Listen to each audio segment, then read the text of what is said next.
The news broke on a Tuesday morning, spreading like wildfire across every corner of the tech world. Within minutes, phones buzzed, inboxes filled, and social media feeds exploded with speculation and disbelief. Major tech blogs and financial news outlets ran the same jarring headline, their homepages dominated by a single seismic story that no one saw coming. Global tech giant shifts core operations to Manila, citing unmatched talent. The words seemed almost surreal, echoing through boardrooms and coffee shops alike. For many in Silicon Valley, it felt like a betrayal, a sudden rupture in the unspoken pact that innovation belonged here, in the valley. This wasn't about outsourcing call centers or back office work. It was about the very heart of the company, its core operations, the engine of its innovation. The unspoken question hung in the air: how could this be? What did Manila have that Silicon Valley didn't? The decision came from Jonathan Sterling, a titan known for his demanding standards, relentless drive, and a reputation for never settling for less than the best. The move seemed to contradict everything he stood for, leaving even his closest advisors questioning his motives. Analysts questioned the logic, pointing to perceived language barriers and cultural differences, wondering if this bold gamble would pay off. The narrative was clear: a cost-cutting measure that would backfire, a risky bet on unfamiliar ground. The stereotype was deeply ingrained. Filipinos were seen as excellent at customer service, but rarely as top-tier business leaders or innovators. This headline challenged that framework, forcing uncomfortable reflection and sparking heated debates in boardrooms and online forums alike. It suggested a quiet revolution many had failed to notice, a shift in global talent and ambition that was rewriting the rules of the game. The story of why they failed to notice begins with the journey of the CEO who made the call, a journey that would change the future of Silicon Valley forever. Jonathan Sterling sat in his private jet, uncertainty mirroring the vast Pacific below. The hum of the engines was a constant reminder of the distance he was putting between himself and everything familiar. As the clouds drifted by, he wondered if he was flying toward a new beginning or a costly mistake. Just 6 months earlier, he would have laughed at the idea of moving his core team to Manila. The thought seemed almost absurd, a punchline to a joke about outsourcing gone too far. His entire career was built on a model of success forged in the hallowed halls of Ivy League schools and the relentless pace of Wall Street. He believed that pedigree and proximity to power were everything. He was convinced that true business English was exclusive to native speakers, a secret code that only a select few could truly master. Filipino English, while clear and articulate, seemed to him to lack the sharp edge and aggressive confidence he associated with power and influence. Yet, his advisors presented overwhelming data on Filipino talent, statistics, testimonials, and case studies that challenged his assumptions at every turn. Still, skepticism remained. He equated politeness and humility with a lack of assertiveness, mistaking respect for weakness. The flight to Manila felt like his last chance to back out, to cling to the comfort of what he knew. Every mile brought a mix of anticipation and doubt. He expected to find a good, competent team, nothing more, nothing less. He doubted they could ever reach the level of greatness he demanded. He anticipated conversations that would be polite, but lacking in strategic depth. Discussions that would skirt around real issues rather than confront them head-on. In his mind, he was flying to confirm his long-held belief that true business mastery was a Western invention, something that couldn't be replicated elsewhere. But Jonathan was about to be proven profoundly wrong.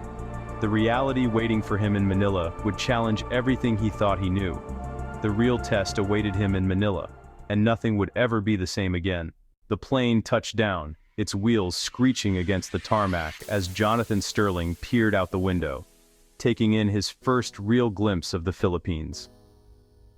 At Ninoy Aquino International Airport, the bustle of arriving passengers and the unfamiliar sounds of Tagalog filled the air. Jonathan was greeted by warm, humid air and a vibrant city that seemed to pulse with energy, its streets alive with people, neon lights, and the constant hum of traffic. His local liaison, Miguel, met him with a genuine smile and impeccable English, immediately putting on a display of hospitality that felt both welcoming and slightly overwhelming. The overt respect and deference shown by Miguel and others felt slightly uncomfortable. reinforcing Jonathan's preconceived notions about formality in Asian business culture. During the car ride to his hotel, Miguel spoke enthusiastically about the country's rapid economic growth, highlighting new infrastructure projects and the optimism of the local workforce. That evening, an informal welcome dinner was arranged, focusing less on business and more on building personal connections over shared dishes and laughter. Jonathan, however, was used to dinners where strategy, numbers, and negotiations dominated the conversation, not small talk or personal stories. Here, his Filipino colleagues seemed genuinely interested in learning about him as a person, not just as a CEO or business partner. He found the warmth and friendliness pleasant, even refreshing, but couldn't help wondering if all this socializing was a distraction or even a waste of valuable time. The cultural differences were more pronounced than he had anticipated, challenging his assumptions about how business should be conducted. The constant politeness and indirect communication style felt alien to his more direct, Western approach to leadership. He couldn't yet see how this culture, with its emphasis on harmony and respect, could produce the assertive leaders his company needed to thrive. His skepticism, though slightly shaken by the warmth he encountered, remained firmly in place as he mulled over the day's experiences. The real test, he knew, would come the next day in the boardroom, where first impressions would give way to real decisions and true leadership would be revealed. The next morning, Jonathan walked into the boardroom. Isabella Reyes, the lead strategist, began the presentation. Her analysis was sharp, her logic flawless, and her confidence quiet but absolute. A debate began over a risky part of the strategy. David, a young manager, voiced a concern with respectful language. It was a masterclass in diplomacy, challenging without being disagreeable. Jonathan watched, fascinated by the respectful exchange. Isabella listened intently, acknowledging the validity of David's concern. The team contributed, building on the idea collaboratively. Jonathan realized he was witnessing a different kind of strength. The politeness he mistook for weakness was a strategic asset. It allowed for open, honest exchanges and empowered junior members. Jonathan felt the first real crack in his skepticism. He saw the strength of collective intelligence and mutual respect. That night, Isabella invited Jonathan to a traditional Filipino dinner. The mood was relaxed, filled with laughter and storytelling. They shared stories about their families, hobbies, and dreams. Jonathan learned about his colleagues' passions outside of work. As the evening progressed, the conversation drifted toward work. Isabella spoke about her vision for the company with sincerity. Her words carried immense weight, filled with sincerity. Paolo shared a story about a difficult negotiation handled with empathy. Jonathan was captivated by the relational approach. The Filipino team built partnerships based on trust and mutual respect. Their politeness was a sophisticated strategy for building strong relationships. It was a form of communication more advanced than the confrontational style he championed. Jonathan realized their approach was not a sign of weakness. It was a powerful strategy for building resilient business relationships. The next day, Jonathan sat in on a problem-solving workshop. A critical software bug threatened a major product launch. The atmosphere was calm and focused, led by Maria. She facilitated a conversation, making everyone feel part of the solution. A junior developer admitted to causing the issue. Maria responded with empathy, not anger. The team rallied around him, focusing on solving the problem. This was psychological safety in action. The team worked seamlessly, finding the bug and developing a patch quickly. Jonathan realized the Filipino approach was deeply intertwined with their culture.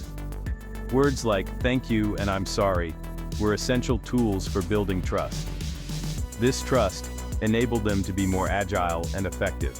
Empathy was not a distraction. It accelerated their work. It was a form of efficiency he had never considered. During a coffee break, Jonathan asked Miguel about the collaborative spirit. Miguel explained the concept of pakikisama, prioritizing group harmony. Jonathan initially saw this as a potential weakness. Miguel clarified it wasn't about avoiding conflict but handling it to strengthen the group. In the West, individual ambition powered innovation. Here, the goal was to find the truth together. The Filipino approach was a highly effective strategy for collaboration. It was a different path to the same goal: excellence. Jonathan saw the limitations of his cultural perspective. The Western model was powerful but brittle. The Filipino model fostered shared ownership and collective responsibility. It was a powerful alternative he had been blind to. On his final day, Jonathan attended a town hall meeting. He put down his prepared speech and spoke from the heart. He admitted his skepticism and how he mistook politeness for weakness. He learned that respect and empathy were strategic tools. The Filipino mastery of English was unique, infused with empathy and humility. They had adapted English into a powerful instrument for building trust. Jonathan realized they were leading the world in using English as a language of connection. He concluded by acknowledging the Filipino team's unmatched talent. The room erupted in warm, genuine applause. Jonathan understood he hadn't just found a new operations center. He had found the soul of his company. The Filipino team showed him a new way of leading. It was about embracing the strengths of others. It was about leading with heart. Flying back to San Francisco, Jonathan was a changed man. He arrived as a skeptic, armed with stereotypes. He left with profound respect for a culture he underestimated. It was never about a lack of talent or language skills. It was about a failure of imagination. They expected Filipino leaders to mirror Western leaders. They failed to see the Filipino way of leading was a different model. True mastery of business English was about communication and connection. By this measure, his Filipino team were masters. The headline of "Unmatched Talent" was the simple truth. Jonathan would champion his decision and call for a rethink of outdated stereotypes.